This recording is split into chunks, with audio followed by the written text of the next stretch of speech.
Welcome to Enough Talk with Alex Balekian, where we get real about what's going on in California and beyond. It's unfettered, it's unfiltered, it's unapologetic, and it's about time someone said it. I'm here with my guest, Tony Rodriguez, who's running for California's 44th Assembly District. Tony, why don't you tell us what you've had enough of? Well, I've had enough of the government and especially unions telling us how to raise our kids. Obviously, I don't have any kids anymore in school, but I have two granddaughters that attend public schools in Southern California.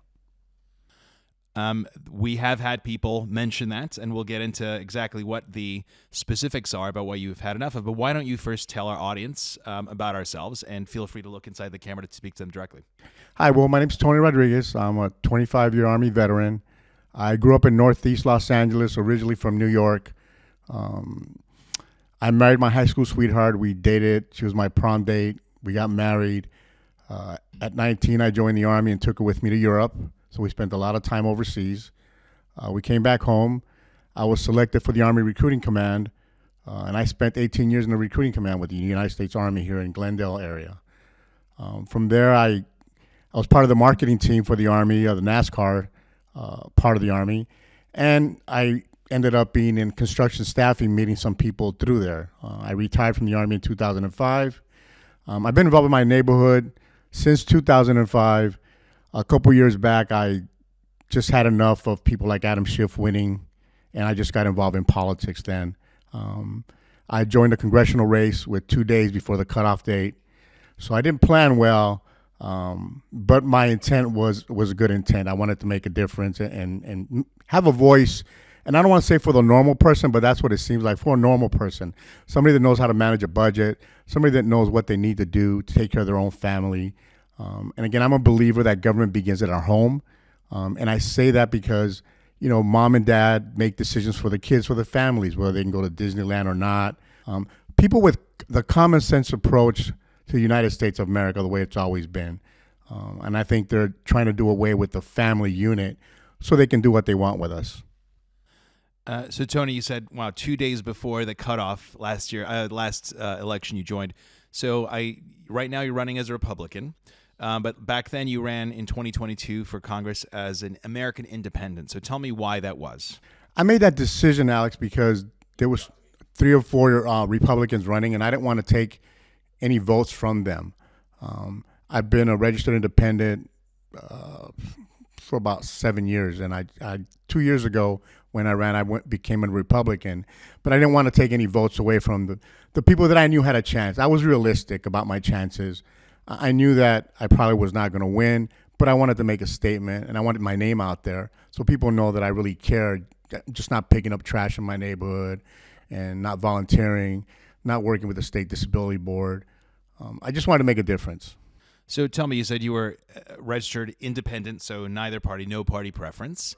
You said for the last 7 years. And then what were you before then? Were you politically, you were Republican? Interesting. So you and I agree tacitly on a lot of things. So why did you become an independent during those 7 years? The truth is I was over George Bush Jr. And his nonsense and his lies. I was in the military when he was president, and I wasn't happy about what was going on in our country and how he was handling things.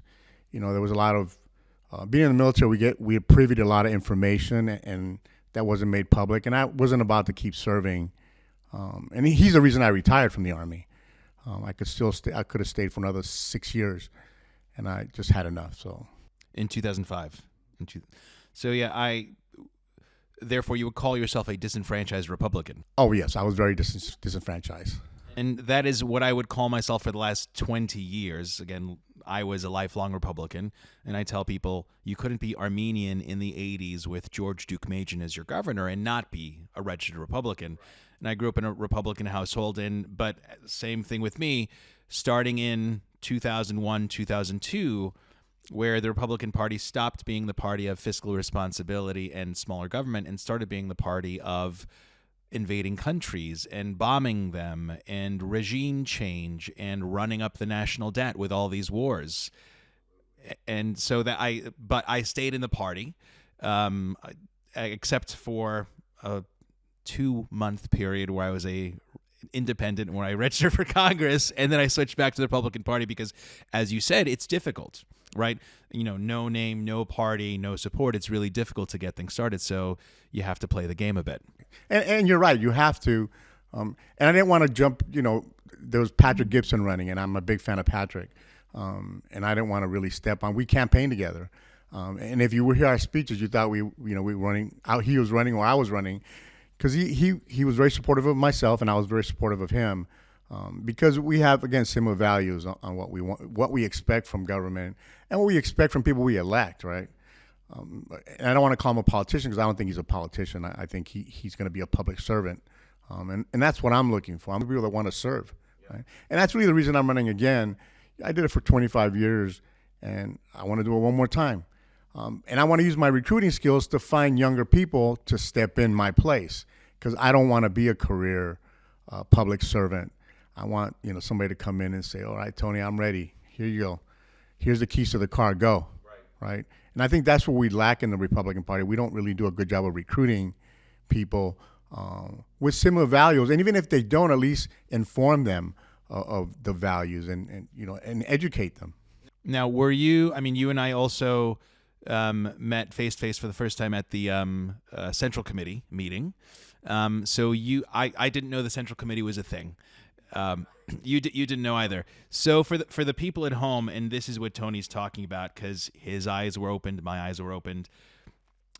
The Central Committees are party specific, and they are people, private citizens, who run, and just not necessarily for office, but they want to be part of the committee.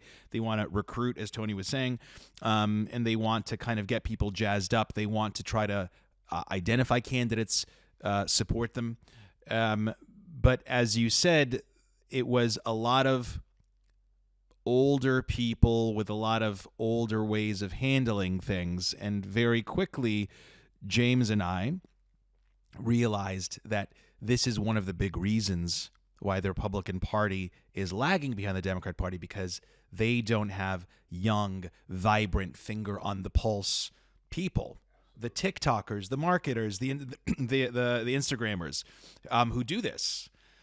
So tell me what you thought when we went to that Central Committee meeting. Well, my thoughts with them, again, it kind of antiquated a lot of the things that they expect, and they need to.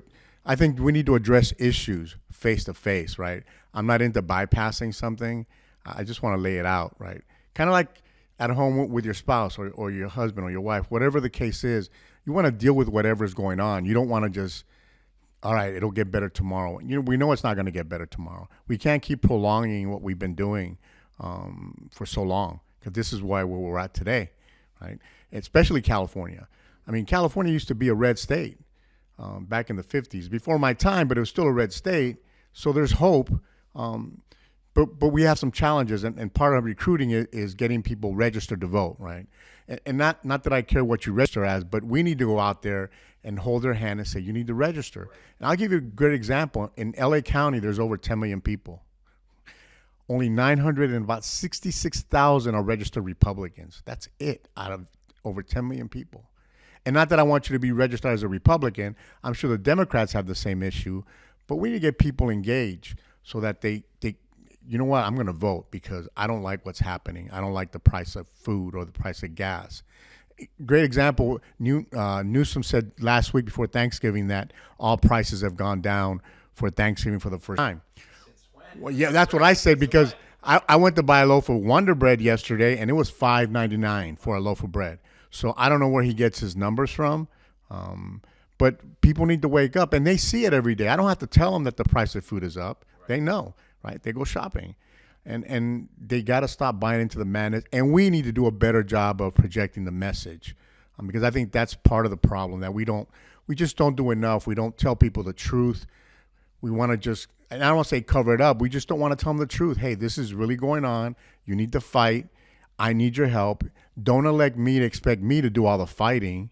I look at this as a military operation as far as I'm concerned, right? You have a commander, you have the first sergeant, and then you have troops.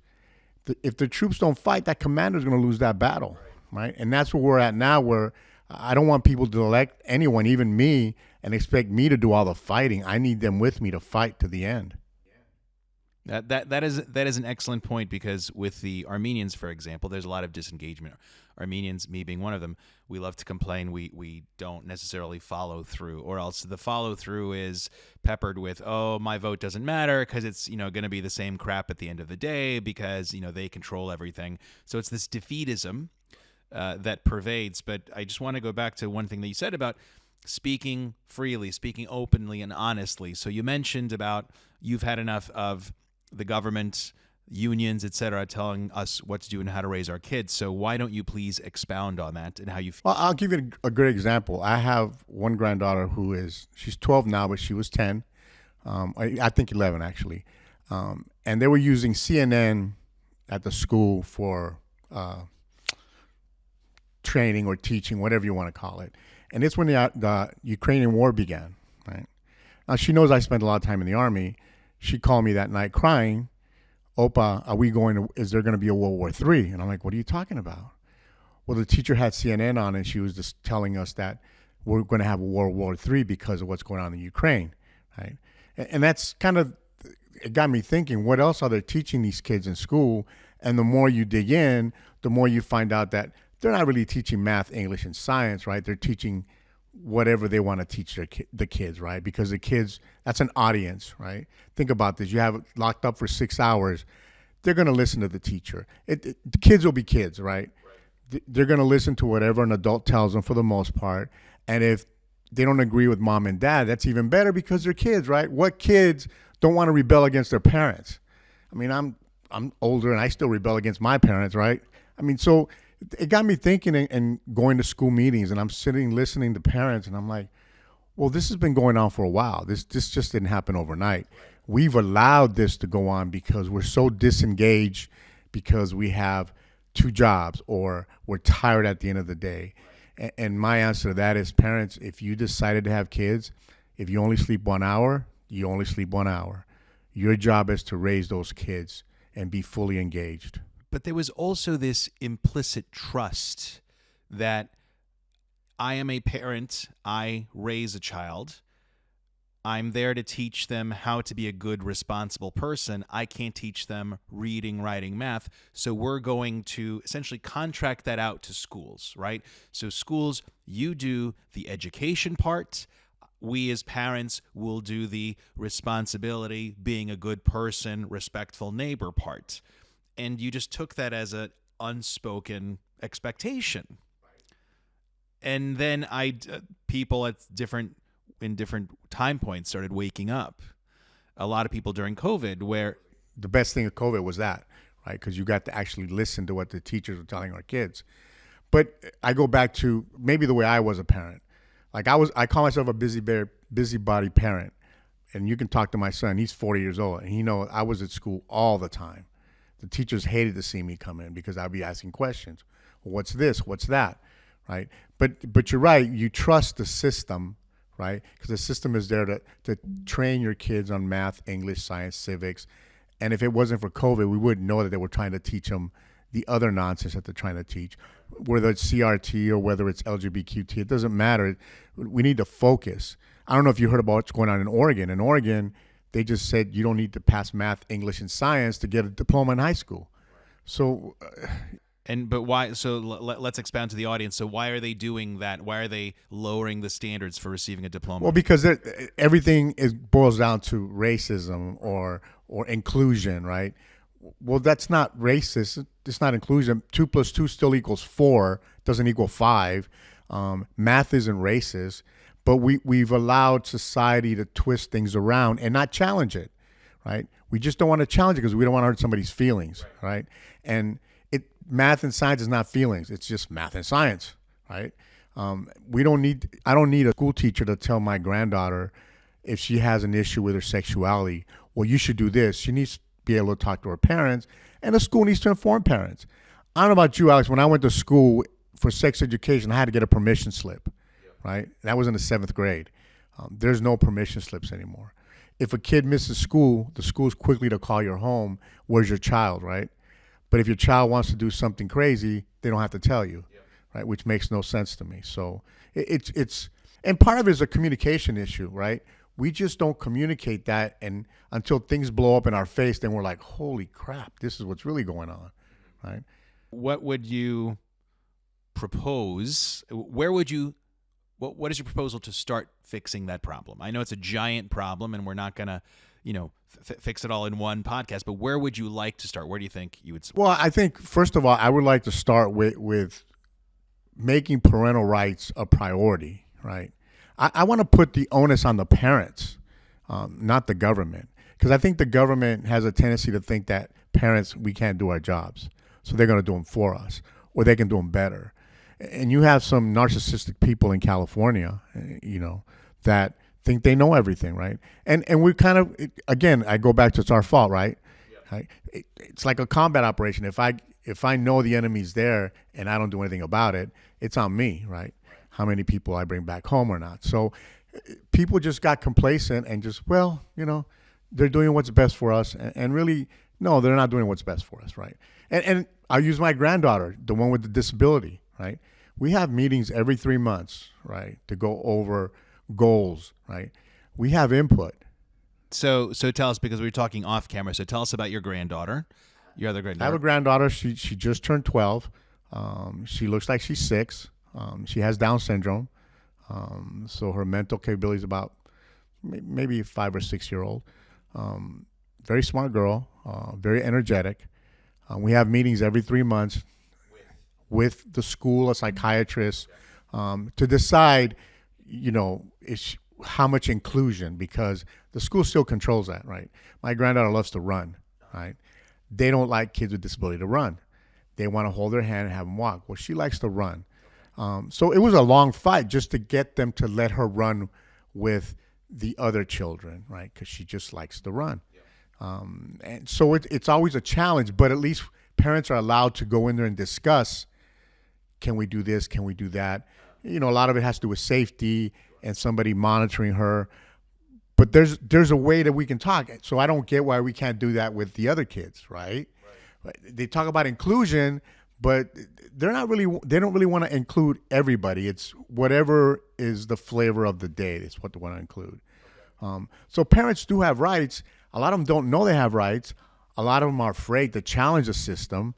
Because you have somebody like Laura Friedman saying parents have some rights over their kids. Yes, Miss Laura Friedman. Yes, she's a prime example of what we don't need in office. We don't need a person whose focus is green energy and not safety of our kids. I don't want somebody that drags their kids to every event as a politician to show me that you adopted a child. That's not what I hired you for. I hired you to take care of us. And she's done a very poor job. But again, she's one of Newsom's cronies. So, we get what we get, right? When we elect somebody like that. Now, I didn't vote for her. On the redistricting, we got her. So I finally met her about a year ago, and we had a interesting conversation. Mm. Did she talk down to you? She tried, but I was talking about something she posted on Twitter, and so she couldn't argue that. And it was about kids, right? I'm not against green energy. Don't get me wrong, Alex, but I think we need to have an infrastructure before we do anything crazy like that. And what I tell people is green energy is a great concept that you sell to people, but really all we've gotten out of it are the corporations, many different corporations, being able to sell us that dream as a reason, as a ruse to charge more for their products without a measurable, tangible improvement in the outcome. Well, I'm in construction, and I can tell you this. All those companies get subsidized by the federal government. And the federal government being our tax dollars, right? So there's 3 or 4 companies that have canceled projects because wind turbines, because it's not effective, right? I think sometimes people get caught up, well, it's wind. Well, yeah, but those turbines aren't, they use oil, they use grease. They're not recyclable, right? Once a turbine goes bad, it's bad, right? So if we don't come up with a better system and have the right infrastructure to do that, the green energy is, and you're right, it's nonsense, right? It's all about money for corporations and not the people. And it's, again, it's our money, right? There's no accountability for anything, in the United States. Look at the homeless program in LA. $4 billion, I think it was 4 years ago that we approved. I think we're up to $20 billion in California. That's a big. So Adrien Nazarian, who is arguably so bad that his own party redistricted him out of the assembly, and that is why he's running for city council, because his own party muscled him out. When I asked him, I said, "Why has California spent $20 billion on homelessness and it still hasn't gotten better?" And you know what his answer was? It hasn't gotten better because of term limits. It says if California allowed us to see our plan through to the very end, we would fix homelessness. And I said, Adrien, the term limits for assembly are 12 years. How could you not do this in 2 or 3 years? Why do you need more than 12 years to do this? He said, there's not enough money. We need to put more money into it. $300 billion is California's yearly budget, but he thinks that we should put more money into it. So I agree with you. These people are a useless lot who are there mostly for self-propagation and not necessarily for us. And you had mentioned electricity and the infrastructure. Fine, we're going to build the cities of the future all electricity. The Department of Labor statistics, they have ratios of different trades for a segment of the population. So for electricians, and you would argue that electricians are going to be extremely important for building the cities of the future, the all-electric, the grids, all the charging stations, who's going to build those, right? It's going to be electricians. So the ratio, if it's even, is 1.0. So if you have enough electricians for the population that you have to satisfy it, that's 1.0. California has a number of 0.9, meaning 10% fewer electricians than we need. LA County, it's 0.73. So we have 27% fewer electricians here in LA County than you would want for the entire population. So if you're going to have the cities of the future, who's going to build them? Why are we not educating our kids? And by the way, do you think kids nowadays, if I said that 0.73, they would say that's a 27% decrement of what would expect? Do you think the average kid would be able to do that here in California? No. So you were saying, we were talking about a fix. How would you fix the schools? Where would you want to start? Again, I would start with, first of all, our education board in Sacramento, right? Those are people elected by the governor, right? So he elects, appointed by the government, right? You're right. And then he appoints a student. But there's no parent in that board.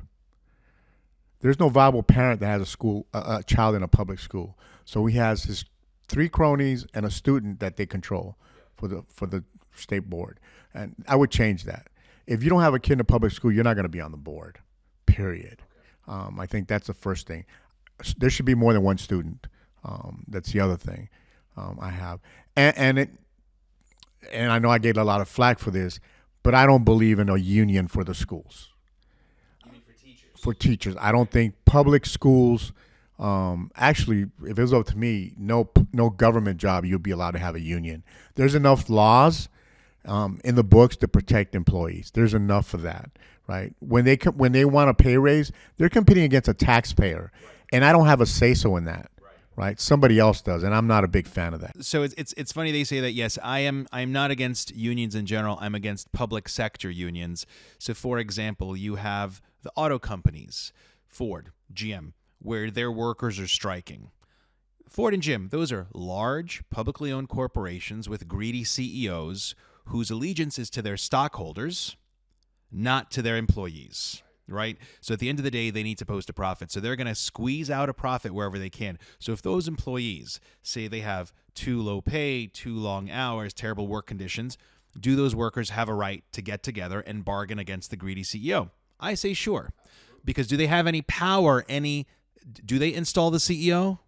They don't install the CEO. However, public sector unions, California Teachers Union, right? So they are paid for by the state of California, but then they lobby to install people who are going to be their bosses and pay for it. How is that not a conflict of interest? How is that not a self-fulfilling prophecy?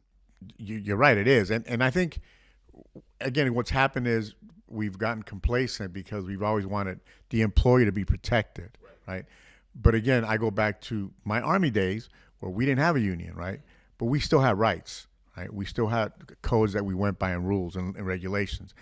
We can do that with the public sector. We don't need the public sector unions at all because that's the main problem, right? Because these people are funneling money into Newsom, right?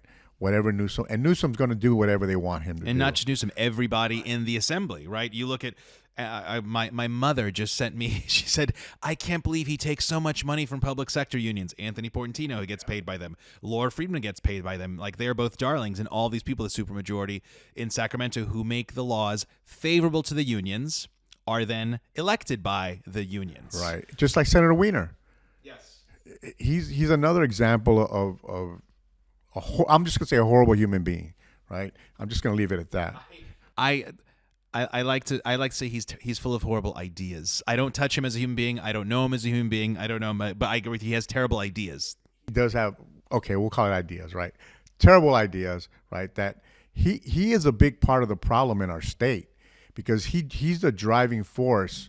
He has aspirations to be governor, so he's a driving force to do whatever he can to get on the good side with the Newsom clan, right? Because at the end of the day, Newsom and Pelosi really have a lot of power. Yeah. Have a lot of power. So we were talking previously about schools and school choice. So why don't you tell me your thoughts on school choice, because that is a matter that's coming up with the parents' rights movement. Well,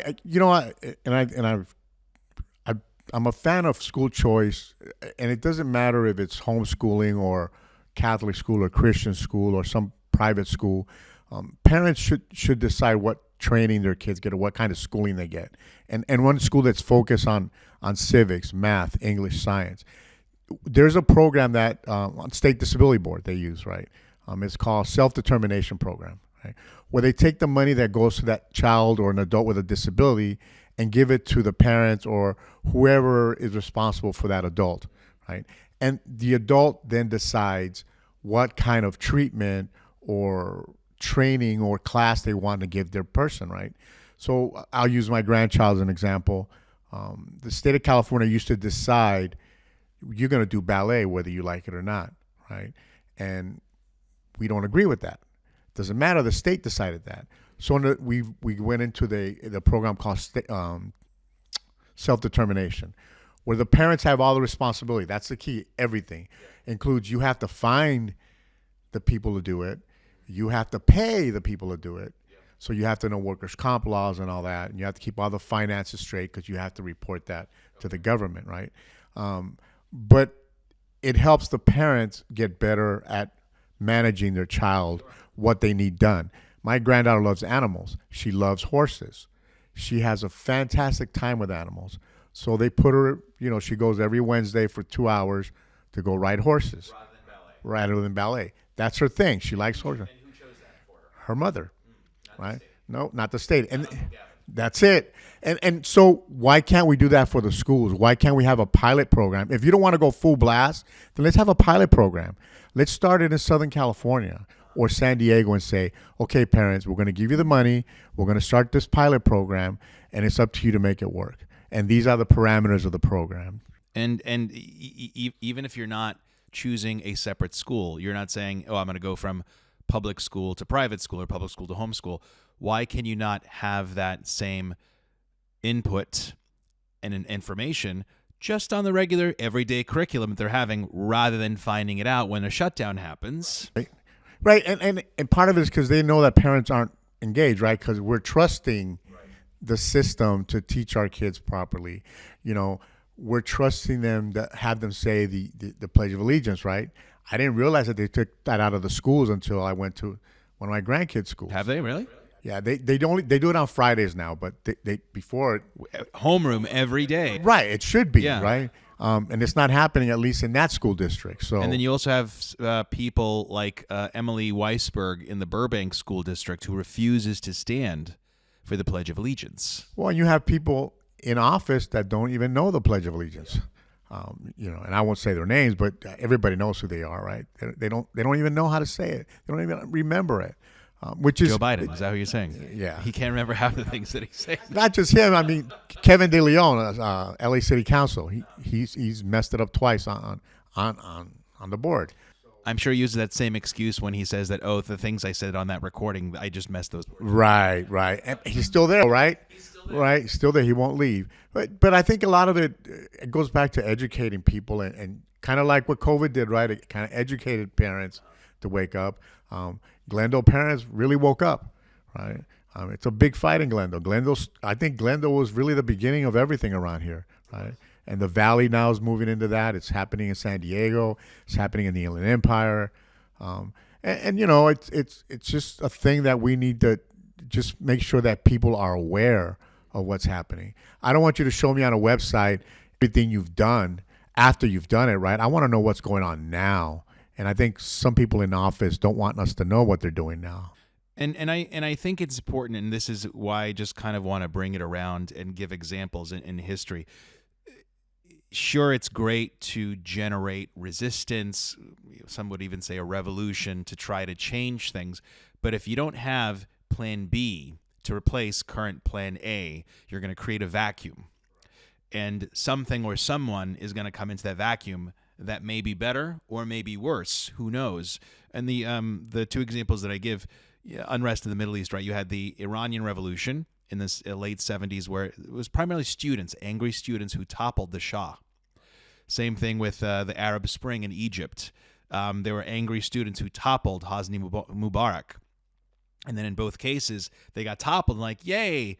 So what's step two? Nobody knew what step two was because they were just so fixated on step one. And then in that vacuum, you had in Iran the Muslim clerics who came in. And then in Egypt, after the Arab Spring, you had the Muslim Brotherhood that came in. So they created this clean slate, and somebody else came in. So I just want to tell, again, as Tony was saying to the people at home, a general is nothing without his soldiers. And yes, you can topple stuff, but unless people say, okay, now we're going to move forward with this new plan. And so your plan would be school choice. And I don't think that's a terrible idea. Now, me personally, what would I think? I say school choice is a good short-term solution. But why do people want school choice? Because public schools are not what they used to be when you and I were going. Right? I remember I went to Armenian school for 6 years. My parents sent me because they said, we want you to learn how to read and write Armenian. And then I was about to enter the 7th grade or 8th grade. And they said, oh, American universities won't think an Armenian school's quality of education is going to be high. You need to go to an American school, right? American school being a public school. And that's why I went to public school. Now it's the exact opposite. Right, people are going out of public schools into private schools, and it's just so I agree with you about school choice as far as a short-term fix. But I think our long-term plan should be fix the public school education so that it is this gem that people want to go to. So on that one, what are your thoughts about public schools and why they're not doing what they need to? Because they're controlled by the union. Really, that's really the problem. The problem is the public union that's running the schools, right? Because I don't blame the teachers, right? It's like blaming law enforcement for what's happening out there today, right? It's not them, it's the chief. The LAPD chief is a worthless chief, right? He listens to whatever Monica Rodriguez tells him to do. That's just the way it is. And also, I mean, forget that chief. Our chief, Chief Sid catches the crooks, right? Glendale PD catches the crooks, but then when you want somebody like George Gascon to charge them, prosecute them, imprison them, that doesn't happen.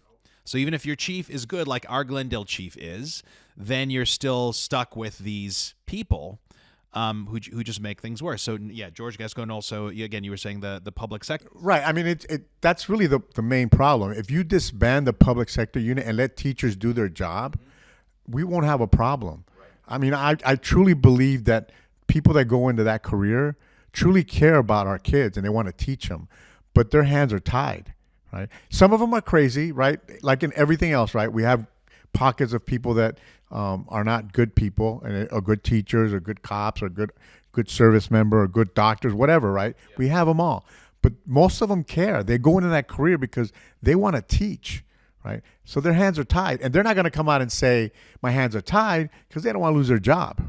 And also the problem with these unions is first in, last out, right? So the fat cats who have developed seniority have zero fears about being displaced, and then you have the bright-eyed, bushy-tailed teachers who say, okay, I want to do something, I want to make a change, and if it's budget cuts and people are going to be cut off, who's the first to go? The arguably fresh-faced, the ones with the new perspectives. And also, I mean, dovetailing on that, California spends per pupil an ungodly amount of money compared to something like, Texas or Florida. And you had mentioned, get new teachers, get better teachers. If you're not paying these teachers when they leave college, right, they're going to go into marketing. They're going to go into a tech startup, right? They're going to go where the money is. And the problem is, it's Jack Kemp in the late 80s, early 90s talked about trickle-down economics. I'm dating myself as a dinosaur now with Jack Kemp. But trickle-down economics, and then the Democrats are really good about saying that didn't work, which I don't disagree with, because the CEO has to take a cut, and then the board has to take a cut, and the middle management takes a cut, and then by the time it trickles down to the employees, it's just pennies on the dollar. Same thing with these school boards, right? You give the money to Sacramento. Sacramento gives it to the multiple different school districts. The superintendent takes a cut. The school board members take a cut.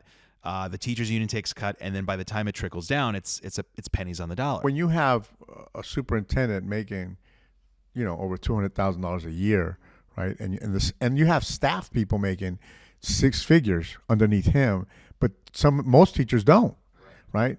That money should go to where it belongs. Bottom line, right? Yeah. Bottom line, it goes.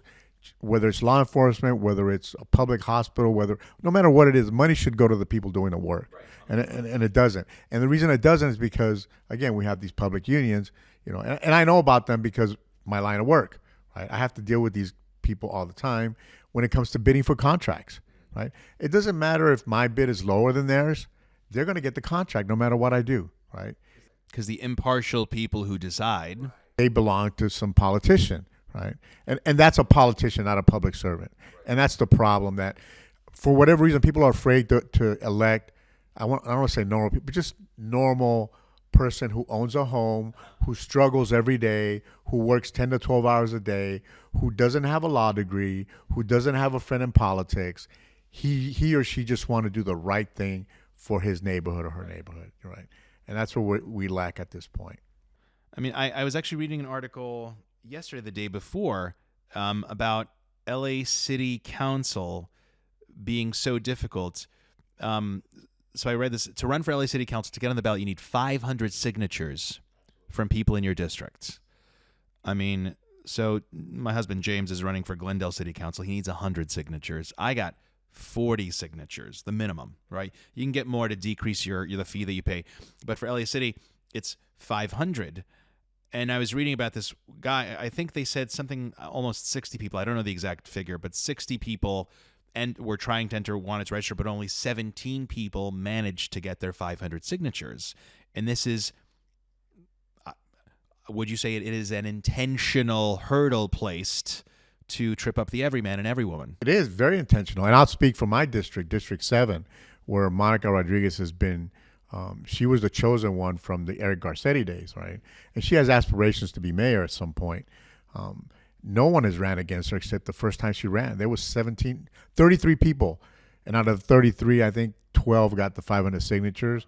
And she won, and that's like, they got to have her on video telling the police department she's going to defund them.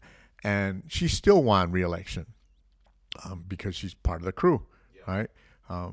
She doesn't even allow we have a neighborhood council. I'm not sure if Glendale does, but I know. No, because we're not LA right. City. So we have neighborhood councils, and most neighborhood councils are allowed to use her district office to have their meetings. In Sunlit Tahunga, she won't allow it because we're bigots in Sunlit Tahunga, right? Because you're conservative leaning. Yeah. So she doesn't like that, so we're not allowed to use the office. So the neighborhood council goes from school to school having their meetings, which is not a problem. But if people had a specific place they could go to, they would get more people from the neighborhood showing up, right, to these meetings. And so it's funny because Sunland Tahunga is thankful that Anthony Portantino wrote this law that says, oh, you can do stuff with Zoom. But then, as you were mentioning, if there is a physical place where people can physically show up and you can talk face-to-face with somebody who is representing you, then you will be more likely, if you know on the second Wednesday of every month, we're going to have this, I'm going to show up and I'm going to speak my mind. What do you think it does to people's engagement if you say, oh, we're going to have a virtual thing where you can't be face-to-face with the person and you're just going to be staring at a blank computer screen? What is that going to do to engage? Well, I can tell what it does to me, right? I'm totally disengaged because I'm a people person. When I have staff meetings, I don't want to have a teams. I hate it when COVID started. We had team meetings. I'm not a big fan of team meetings, right?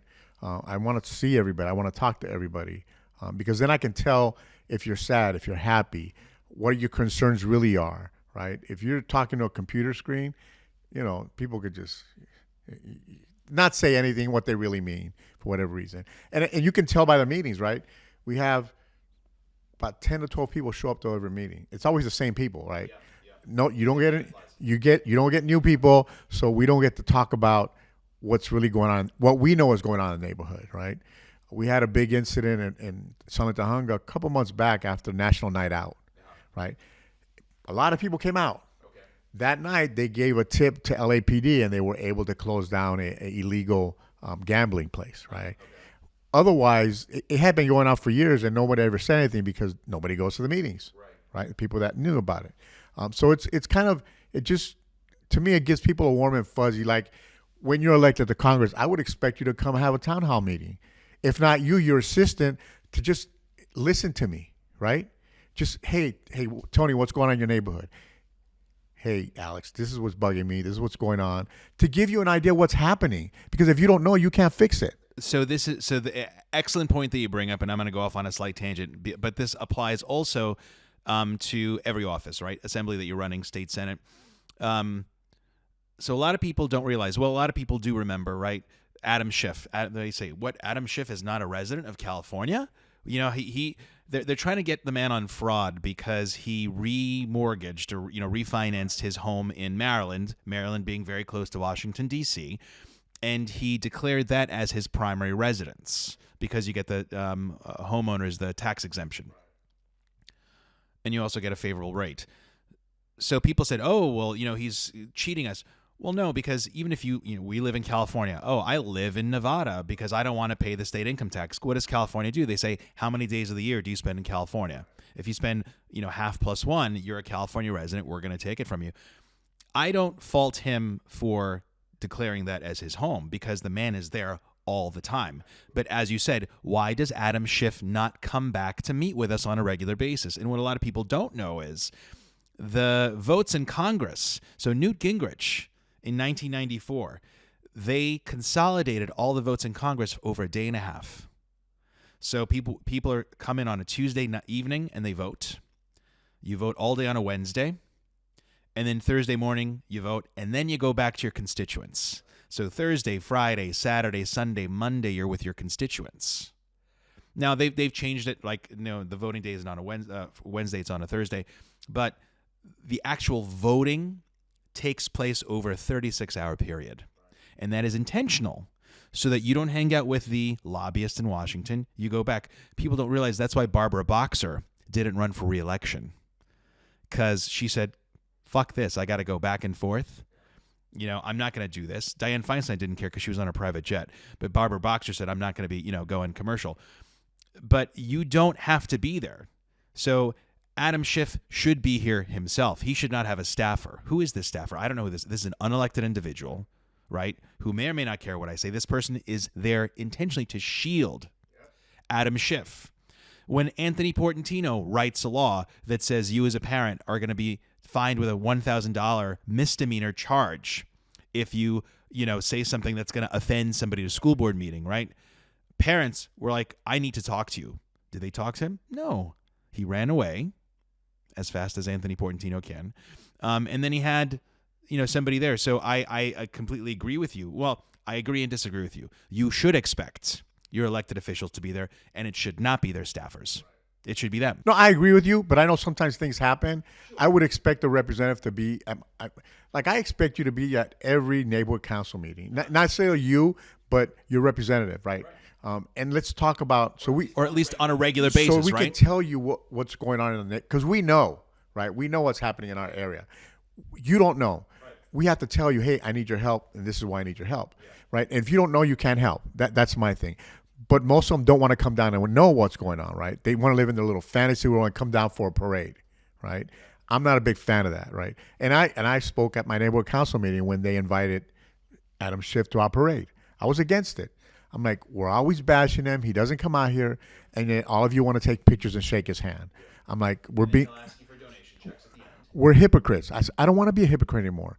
If I don't like the job you're doing, I don't like the job you're doing, period. I'm not going to call you and say, oh, thank you for being here. Anthony Portini, he went to the veteran thing in La Crescenta. I'm like, why are you here? You don't give a crap.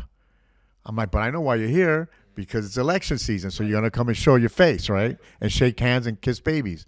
And so we need to hold them accountable, right? Just like we do at work, right? I hold my staff accountable. Right? Some days it's good days for them. Some days not so good, right? Just like me, my boss, the owner, he holds me accountable when something goes wrong, right? I fix it or I'm out of a job, plain and simple. We need to hold them accountable. And if they don't do the job or begin to do the job in the first 2 years, we already know. You already know when you hire somebody if it's going to work out down the road, right? And if it's not going to work out, then let's vote them out. Even if it's me, vote my ass out. Let's find somebody else.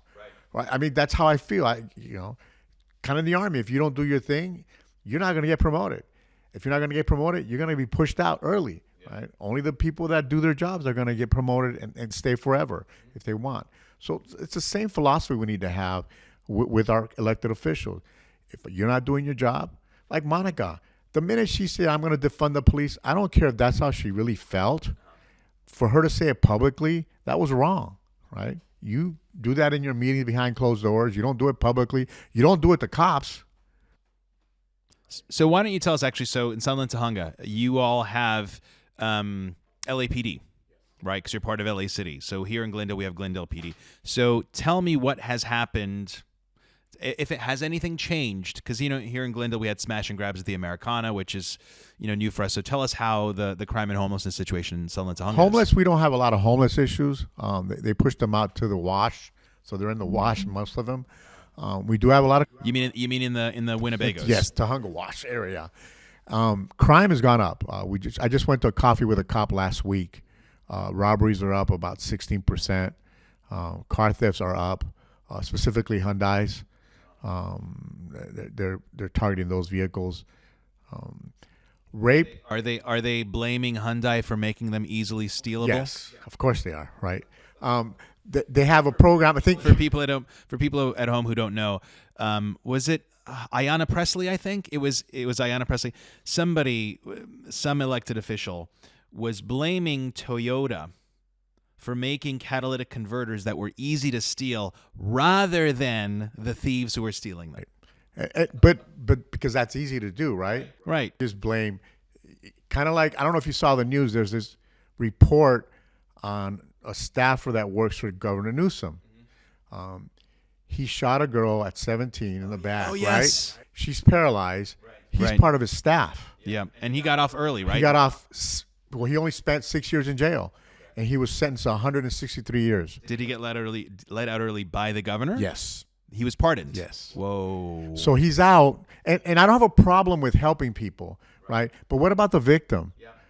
And that's the problem we have, kind of with the smash and grabs, right? We don't have smash and grabs in Tahunga because we're not big enough. We don't have a mall or anything. But we have a lot of robberies of businesses, right? And that affects that small business person. And I think politicians keep talking about how small business is the backbone of the U.S., right? Well, what are we doing for them? Right. We help Amazon, we help Walmart, Target, but we don't help small businesses. Who did all these government shutdowns help?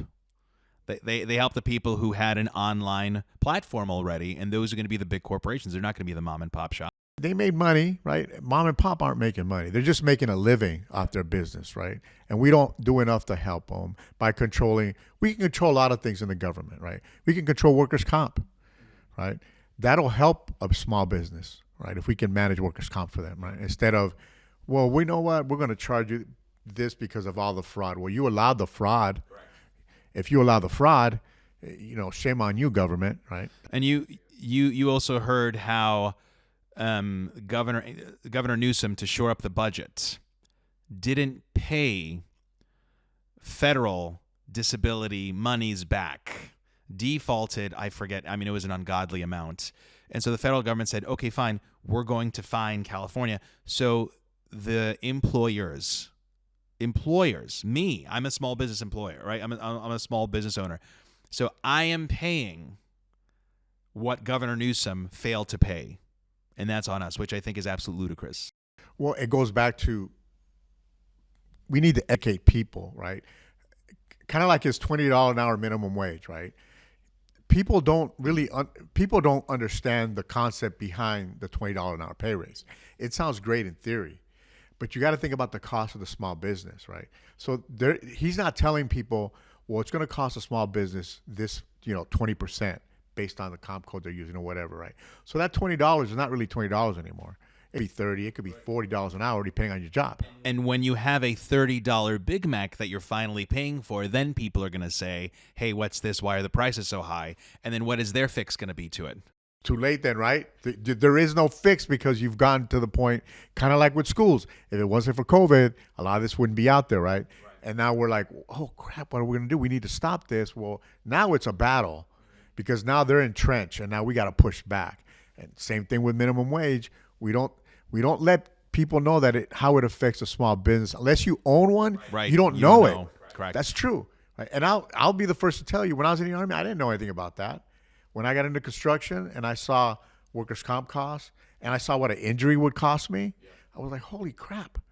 And we were part of a startup, so we started 15 years ago, and we started from scratch. And you start to realize all the costs. And when people start demanding, I'm like, wait, time out. I've had sat with employees and showed them, look, you want this pay raise, this is what it's going to really cost me. I don't want you to think that it's only going to be $3 an hour, $5 an hour. It's going to be $10 to $15 an hour. And this is what people don't understand. I forget what the statistic is. Like 90% of restaurants, for example, that open, they shut down within the first 2 years.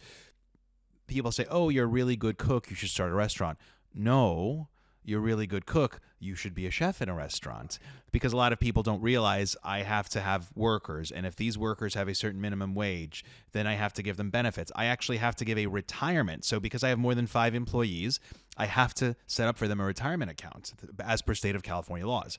And I tell people at this point right now, I am not obligated to give them employer matching. But is it possible that at some point in the future with our Democratic supermajority that they say, okay, small businesses, you need to give your workers one-to-one matching? Sure. And then when that happens and it's expensive to have all my employees, what am I going to do? I'm going to start cutting employees or close the business entirely. So I agree with you. And when you only have 25% math proficiency in high school, is the average student who graduates from a California school going to know any of that? No, they don't. But they won't. But I think if we have candid conversations with people and actually show them, right? Because I think a lot of times politicians talk, but we don't show, right? We don't want to show you what really is all about. Right. And that's the problem. And we don't ask, right? Yeah. We just don't ask. If I was a small business owner, and I'm not like you, but I was with them a startup and I have a vested interest in a percentage. But I always look at my P&L. I want to see what's going on, right? Yeah. People don't know that, right? And we need to let them know. Yeah. Hey, business owner, you want to be a business owner, you need to look at your P&L, see what's going on with your profits and loss statement, and see how much you're paying on state income tax, unemployment wages. That'll depress me. I'll need a glass of wine if I look at that. Every month I get depressed when I look at it, right? It's just, I truly believe that we need to elect people that are willing to share their information and willing to listen to our information, right? Because I don't want you to be up in the puzzle palace. I want you to come down to the neighborhood. I want you to come and have a cup of coffee with people. Okay, tell me what's going on. Because then if people trust you, they'll tell you everything that's going on. And therein lies the key word, trust, right? For you to trust somebody, that person has to be accessible. That person has to be transparent and honest, kind of like your parents, right? That person, you have to have a back and forth. There has to be admissions of wrong and right. And it's, no, I tell people, right? I've had slam bang fights with my sister. Well, when we were younger, just get it out, and then 10 minutes later, dinner's ready. Right. That's it. You're made up, and because that's just how it is. You have these big blowouts, but that's because you can speak openly and honestly, and there's no harm, no foul to being honest with each other. But I think that's again, we're lacking that, right? We're always afraid to say anything to anybody because somebody then will call you a white nationalist, homophobe, transphobe, Nazi. Right. And I've been called quite a few of those, right? Because I'm Puerto Rican and I'm a Republican, so right. That's a how dare you? Yeah, crazy. You self-hating Latin, you. Right. Hey, you hate your own kind. I married a white girl from Iowa. I was wrong. You know what I mean? That kind of thing. So, people are fickle. I've learned to deal with that. It doesn't faze me because I know what I am, right? So people can say whatever they want about me. I know who I am and what I am. So I don't stress that. I just get upset when people aren't engaged, right? And then complain, right? Well, my car got robbed. Well, do you go to coffee with a cop once in a while? Do you follow up with the police station? Do you call the captain? Because they're, at least for Foothill Division, my division, they're very accessible to us. So we, once a month they have coffee with a cop, right? If I can't make it because of work, my wife goes, right? Just to see what's going on with the police department, right? To see what's going on in the neighborhood. Because sometimes I leave the house at 4 a.m. I don't get home till 7 or 8 at night. So I don't know what's going on, and I want to know. I just need to know. So speaking of going on in the neighborhood, you had mentioned how, so the homeless, you said they're pushed down by the wash, the Tahunga Wash. I'm going to talk about that from the environmental standpoint, actually. But tell me, where were they prior to that, and when did they get pushed to the Tahunga Wash? They used to hang out at the Sunland Park a lot. Sunland Park was the haven for them. They weren't parked along Foothill Boulevard, for example. We have a couple. We have Patrick, who's well known in the neighborhood. Gibson. No, not that one. Oh, we have a guy named Patrick who they got him housing. They really actually got him housing. He just refused to go, right? But the way, kind of like addressing the issue, I don't know how you feel about that, but we don't have just a homeless issue. We have a drug issue.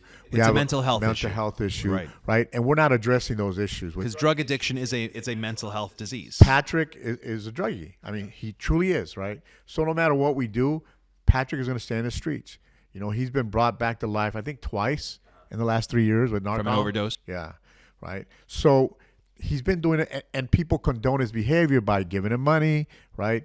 We got to address the homeless issue. It's kind of like we have 3 different flanks, right? We have people that just are homeless, people that just have mental issues and drug issues, and we need to address those. If we're going to spend the money, then let's spend it. Right? Efficiently and intelligently. Right. And I know some people aren't big fans of opening up facilities. Reagan closed them back in the day, right? I think we need to open them up. I agree. And treat people for whatever problem they have there. And then once we take care of that, then put them in a housing facility. But if we don't address the core issue, this is just, a circle, right? We're never going to ever accomplish anything. So when did they move them to the wash? A long time ago? Recently? When? Probably about a year ago. About a year ago. Okay. Was Xi Jinping coming that they decided to clean up the streets? No, that's only in San Francisco. It's Monica, it was her re-election time. So Monica cleaned it up. Great example. We have a 311 system in LA, and I don't know if Glendale does, where you can call the city. If you see anything wrong, they'll come fix it, right? There's a law that I wasn't aware of, but I found out after my numerous complaints that schools have to be lit all night, right? The street. So we have a Mount Gleason middle school down the street from my house, and for 7 months the lights didn't work. And I kept going to 311, and the excuse was people were stealing the wires and all that, copper. I'm like, well, I don't care. We got to fix it. Yeah. She didn't fix it. A month before the election, the lights came on, right? Right. So, and I wrote her a letter. I'm like, you couldn't have done this before. You could have responded.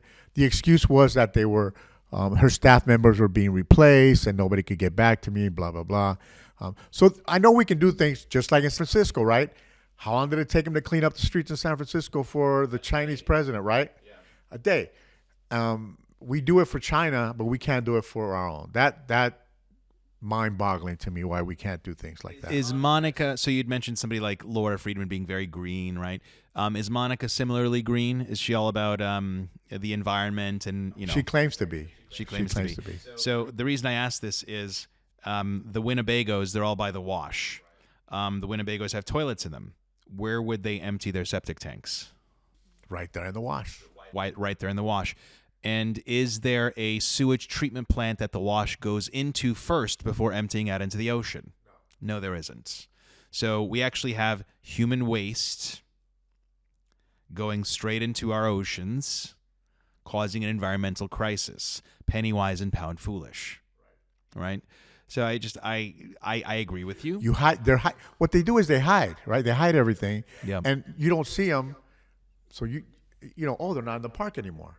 I feel safe again, right? Yeah. We don't have needles in the park. We don't have, homeless in the park. We forget, right? End of story. You're right. Kind of like if a crime doesn't happen to me, I don't Doesn't care, happen. right?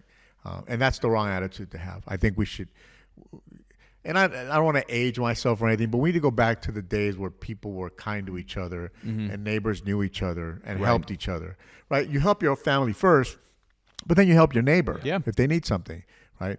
I can tell you I've been living on the same street for 30 years, and I know this neighbor and the neighbor across the street and one here, but I don't know anybody else because they're never out. Yeah. They're never out in the street.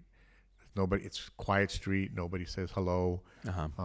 We just had somebody bought a house across the street. We went over there with a cherry pie. Believe it or not, welcome to the neighborhood. And I know they thought that, what the hell's wrong with this guy, right? I didn't say I was running for office. I said, hey, I'm Tony, your neighbor. I just want you to know, welcome to the neighborhood. There's a film, Death Becomes Her, with Bruce Willis and Meryl Streep, and so there's a crime that happens. He said, Marilyn, the neighbors. Oh, for Christ's sake, Ernest, in 20 years in L.A., have you ever seen a neighbor? Which is sad if you think about it. I mean, I'm still in touch with all the guys that I serve with, right? And they don't live near me. We talk on the phone. Yeah. But some of my neighbors, I never see them. For Halloween, it's my house and the house across the street. Nobody else. But it's easy to keep to yourself with all these, DoorDash, Instacart, and everybody. You don't have to go to the supermarket anymore, and they told you to stay in your homes. Right. And I think a lot of people got used to it. And I mean, if you listen to the World Economic Forum, they say you will own nothing. You will, be in your house, and you will get everything that you need, and you won't have to leave, and you will like it. Yeah. Well, I don't like being at home. I'm not I like being home, but I'm outside. I love being outside. I don't like being indoors. I go to the beach, wherever. I just like to be out. Yeah. Right? I'd see people. I'd say good morning, good afternoon, right? Yeah, I have that grumpy face, but I'm really not grumpy, right? But it's just that's how I am. It's hard for me to see people get locked up or not get excited about, like, Halloween's my favorite holiday, right? I like decorating the hell out of my property during Halloween, right? Scaring the crap out of people. Yeah. I have aliens. I have all kinds of stuff in my yard, but I do it for Christmas. But Halloween is my favorite time of year, and I want kids to come by, right? I'm not doing it just because I want I want to see kids come by and ask for, dressed up, whether they're older or younger. It doesn't matter to me. And you want to capitalize on your grumpy demeanor. Yes. I could go boo. Do you have a campaign manager or strategist that tells you got to soften your edges a bit and just be less grumpy? Yeah, Mark Dunn tells me that all the time. He says you need to chill a little bit. I'm like, it's hard for me because my personality is not that type. I like talking to people all the time. I speak my mind, which sometimes is a detriment to me because it is what it is. At least we know where you stand, right? Which I don't want people to. You can't call me a liar. You can call me all kinds of other things. But I'll tell you how I feel about things. Right. And with families, it's a big issue, right? They, sometimes they don't like what I say, because I'm just being honest. I mean, I had somebody tell me, Alex, you need to be more, talked about some internet personality, like you need to be more upbeat and more inspirational. And he showed me this one doctor who's just like very tone like this. And I said, I work in the intensive care unit, and I give people bad news on a daily basis. I manage people's unrealistic expectations. I said, I am not inspirational. I'm very professorial. I'm just very... So I totally get it, but that's our strength. And one more thing I wanted to ask you, because I know you'd mentioned it in passing, and you mentioned your family briefly in passing. Tell me a bit about your family, my family, about these last 4 or 6 years, about you and your family, and just discussions of politics and things and how that's gone. Well, it doesn't go well, number one, because I'm not a Democrat, right? I don't believe, even to this day, with everything that's happening, they have like blinders on and they still think things are great. Your family, right? Yeah, they think the economy's fantastic. They think Biden's doing a great job. How big your extended family? How big is it? Well, we're Hispanics. We got everybody. We got a family everywhere. Most of my family is in Florida, okay. Which surprisingly the Democrats live in Florida. I have some family here in California who are, they're all Democrats. I mean, it's bottom line. I caught a lot of flack for voting for Trump. They asked, so I told them. I normally don't discuss what I do, but they asked, and I tell them I have nothing to hide. I don't believe just because your parents were Democrats that you should be Democrat, or your aunts were Democrats. If you want to be a Democrat, be a Democrat. Right. I don't have a problem with that. But I think Democrats aren't really open to conversations. They don't like you disagreeing with them for the most part, right? We should be able to have a conversation whether you're Republican, Democrat, Independent. We don't have to agree, right? Right. But we don't have to attack each other about our disagreements, right? Right? You don't have to call people names or whatever because they don't agree. Well, you hate Hispanics because you married a white person, right? You know, I've been married 43 years, right? Same woman. I mean, it's working. It doesn't matter if she's Hispanic or Asian or what. It's working, right? My spouse and I have been together since high school, so it's worked. You've been divorced 2 or 3 times, cuz. Sorry. You know, you have no right talking to me about choosing somebody because of their race or their color or their preference. And family values, etc. Right. I mean, it just ridiculous. COVID, right? Like, I wasn't a big fan of the mask, right? A lot of my family wouldn't come over because of that. And okay, I mean, it's your choice, right? Don't hold your choice against me, right? If I don't want to wear a mask, I don't have to wear a mask. It's my life, my health. If I do something, you know, So like drinking, right? If I want to drink, let me drink. right. So tell me this. So they wouldn't come over to your house because you wouldn't wear a mask. Fine, but you wouldn't wear a mask out and about, and then they judged you for that? Okay. I don't think, you know, it was my choice, right? And if I got sick, it's all on you, Tony, right? Exactly. Personal responsibility.